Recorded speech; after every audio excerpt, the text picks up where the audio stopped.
I think the best way to deal with negative feelings, stress and stressful situations is to not try to change anything, not try to force and manipulate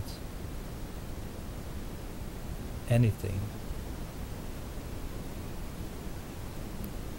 We relate best when we don't fight the stress that we perceive, and we don't flee from it either, but rather we allow that negativity to run its course, to unfold in us, and we allow it to teach us something, because in itself what is negative is not harmful, or at least is less harmful than the way we react and the way we relate to that negativity.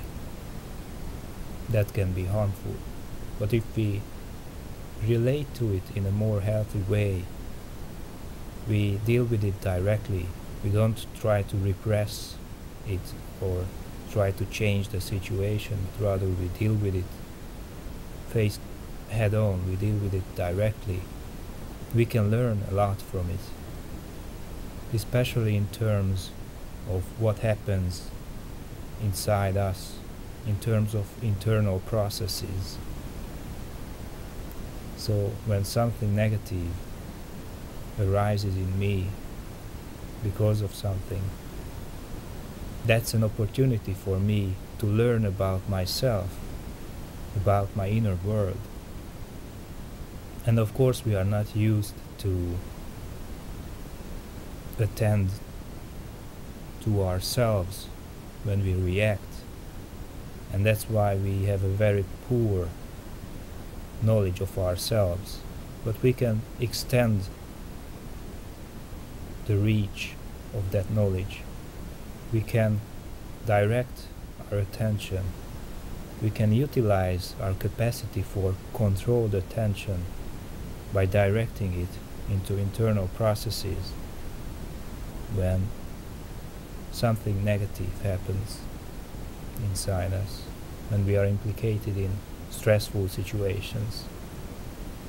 And we can familiarize ourselves with our internal processes gradually.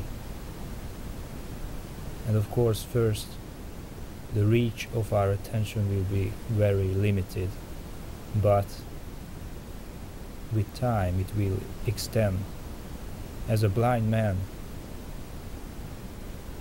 who walks with a cane, after a time the cane belongs to the blind man as if it was a limb to him. The tip of that cane will be like a finger to him. So his felt sense of his body will extend throughout the cane, or through the cane as well. The same way we can delve deeper into our inner processes, and we can gradually familiarize ourselves with ourselves, and that's important. Of course, first, if we focus on, for example, our breathing or stress, the feeling of stress, first we will feel only an overall felt sense, but as we practice this focus, we will be able to decompose this overall felt sense into component sub-processes. So when I focus on my breathing, I can decompose that activity into the way my muscles move more and more granularly, and I will recognize what is that recurs in every occasion, and I can give names to to those processes. In fact, by naming something, we can tame it. Naming is taming. And that's a good strategy when we are trying to familiarize ourselves with something, with some phenomenon. So, never be afraid of danger and challenges and threat, because they can teach us something. Not only about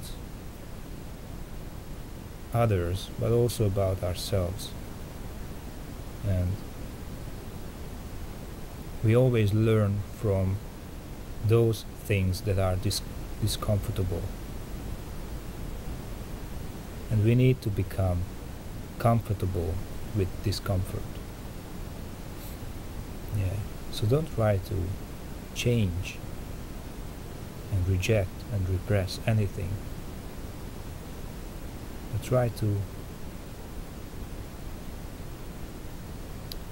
get familiar with it.